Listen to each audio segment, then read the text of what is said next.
My name is Miss Gills, and today we will be learning about text features in order to analyze characters that are within our book.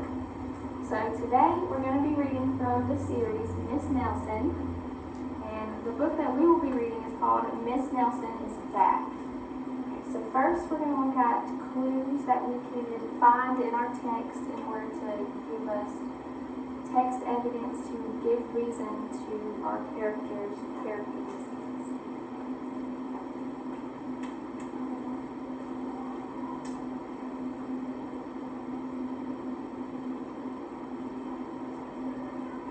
Okay, so these are features that you could look as an overall of your text whenever you're reading anything. You can look at the title, which will tell you what the text will be about, such as we're going to be reading Miss Nelson is Back.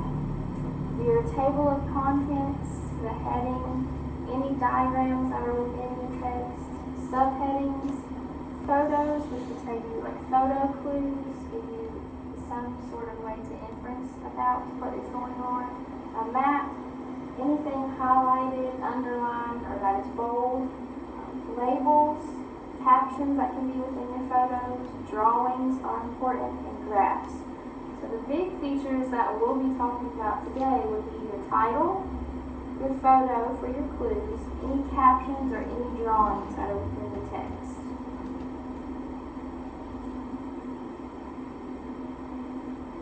So we're going to start by reading our story. Miss Nelson is Back, written by James Marshall. You can see from the picture of our book that this will be in a classroom with there's kids at their desks, just like you, and it will be Miss Nelson will be our teacher.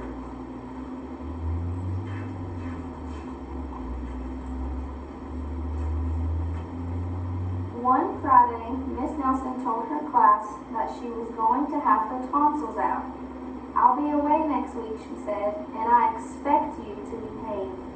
"Yes, Miss Nelson," said the kids in 207. But at recess, it was another story. "Wow," said the kids. "While Miss Nelson is away, we can really act up." "Not so fast," said the big kid from 309. "Haven't you heard of Viola Swamp?" "Who?" said Miss Nelson's kids. "Miss Swamp is the meanest substitute in the whole world," said the big kid. "Nobody acts up when she's around." "Oh," said Miss Nelson's kids. "She's a real witch," said the big kid. "Ooh," said Miss Nelson's kids. "I'll just bet that you get Miss Swamp," said the big kid. On Monday morning, Miss Nelson's kids were all in their seats. They were very nervous. Some of them had not slept well all weekend. "If we get the swamp, I'll just die," said one kid. They heard footsteps in the hall. Slowly, the knob turned and the door opened. It was Mr. Blansworth, the principal. "I shall personally take over this class," he said. Miss Nelson's kids were so relieved, but they soon learned that Mr. Blansworth was not a lot of fun. All morning, Mr. Blansworth tried to amuse the class with his corny card tricks. "Oh, brother," said the class. That afternoon, Mr. Blansworth showed the class his favorite shadow pictures. "This is kid stuff," said the class.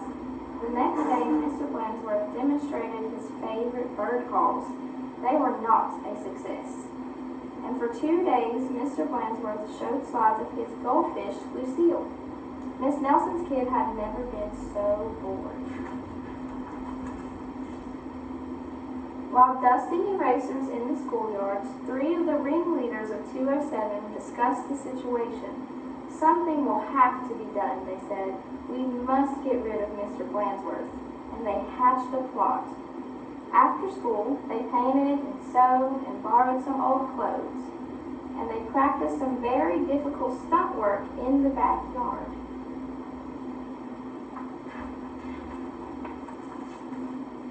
The next day, they weren't in class. "That's too bad," said Mr. Blansworth. "They'll miss all the excitement." Mr. Blansworth was about to show the class his collection of ballpoint pens from all over the world. world when someone came to the door. Slowly, the knob turned and the door opened. "Oh, look," said the class, "Miss Nelson is back."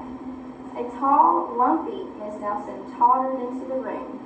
Mr. Blansworth was surprised. "You're back sooner than we expected," he said. The tall and Miss Nelson didn't speak. Said the kids. Her throat was still sore. "Are you sure you're well enough?" said Mr. Blansworth. "She's sure," said the kids. "Well, in that case, since the principal, I'll be getting back to the office. Nice to have you back, Miss Nelson," and he left the room.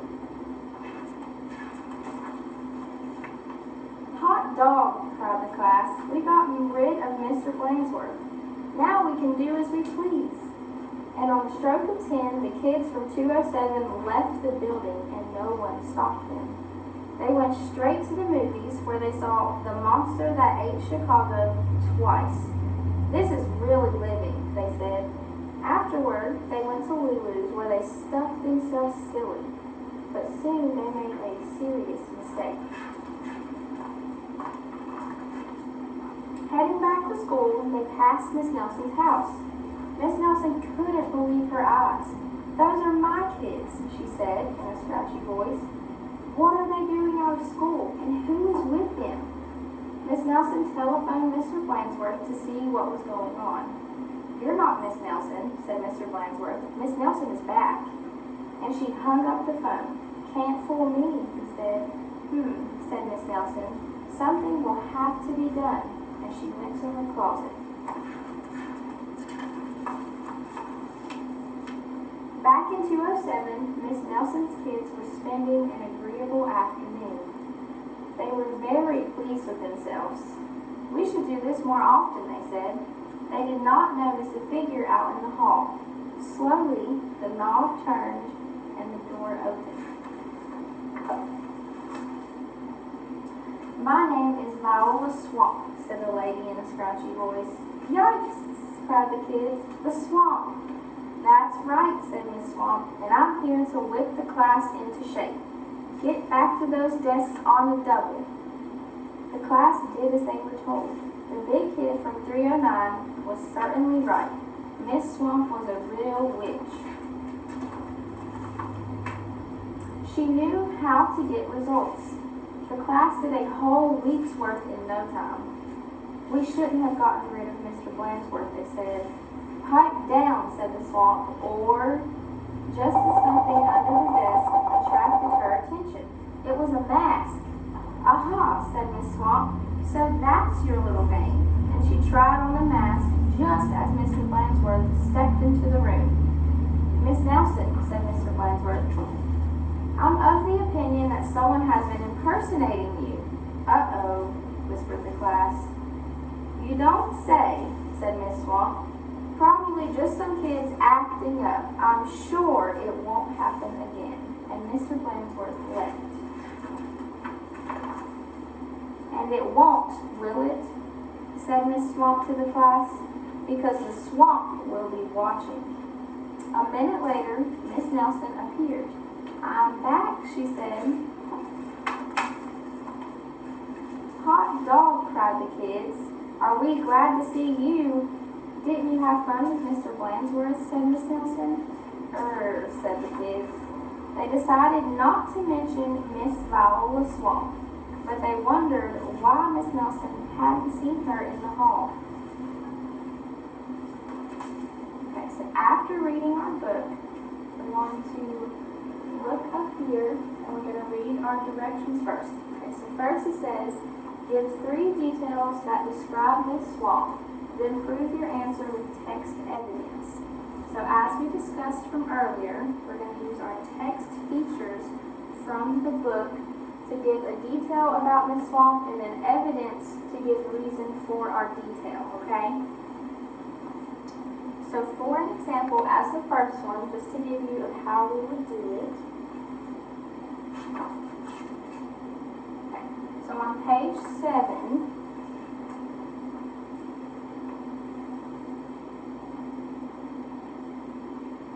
says, "Miss Swamp is the meanest substitute in the whole world, said the big kid.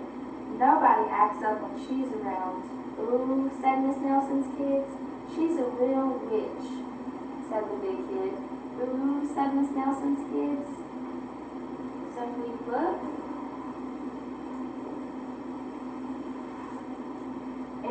at that picture and what the text is telling us,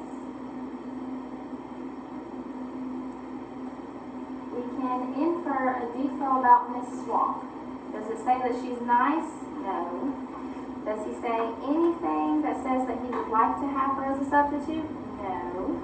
He says she's a real witch, said the big kids. So first, our detail would be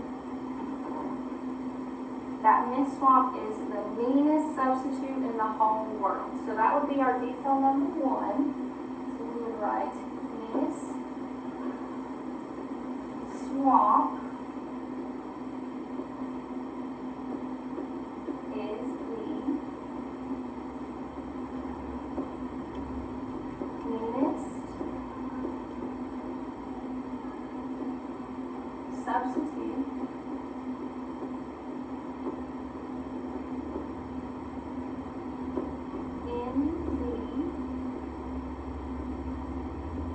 whole world. And so our evidence that would give us that would be found on page 7. So we would write page 7 for our text evidence.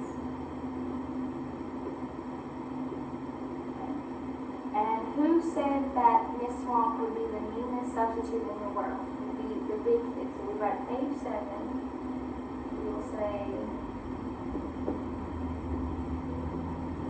big kid told Miss Nelson's students.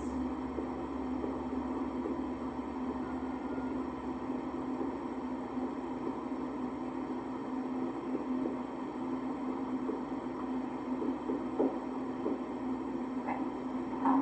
So that would be like an example. So we're going to look at Miss Swamp is the meanest substitute in the world. So what would give reasoning for that? We would be found on page 7 when the big kid tells Miss Nelson's students that she's the meanest substitute in the world and she's a real witch. So we're going to look at detail number 2. What is something else that we could look at that would be found that gives us a characteristic of Miss Swamp? Can we look on page 27? Okay, so if we look at page 27, like she said, we'll read it this way. It says, "That's right," said Miss Swamp, "and I'm here to whip the class into shape.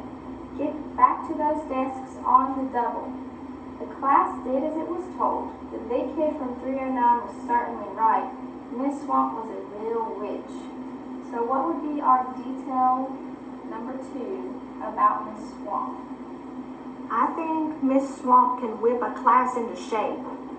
Yes, that's very good. So let's write that right here. We'll say Miss Swamp can whip a class into shape. So that's our detail. That's something that tells us that Miss Swamp can be very mean. She can be very direct when she's talking to her students. So what would be our text evidence? What proves that detail? On page 27, she tells the kids to get in their desks, and they do. Okay, so page 27. So she tells the kids to get in their desks.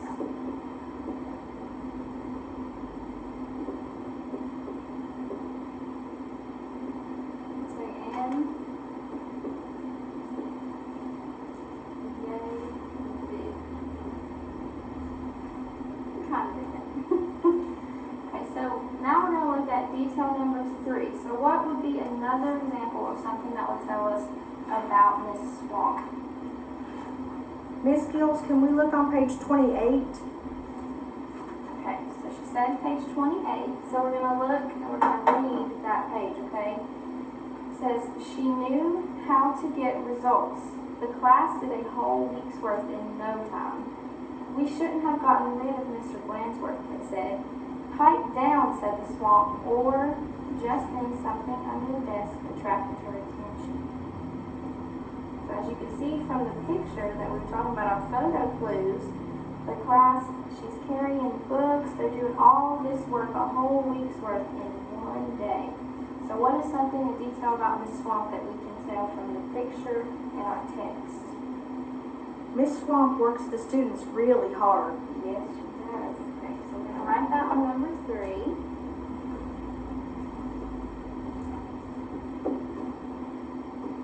Miss Swamp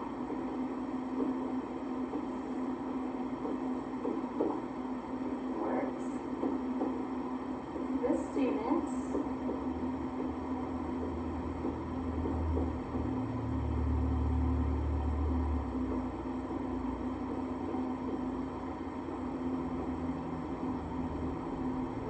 hard. Okay. So what would be our text evidence that proves this detail? Miss Gills, on page 28, it says the class did a whole week's worth of work in no time. So we say page 28. Say the class did a week's worth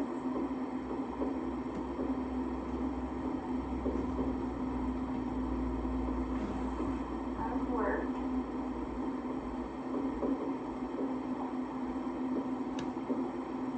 a week's worth in a day, okay? So now that we see right here that it's Miss Swamp's web, we have details and we use text evidence. So text evidence, like we said, can come from picture clues, the text, we can infer about what is going on. So this will help us to use text features in order to tell us about characters and anything that we're reading.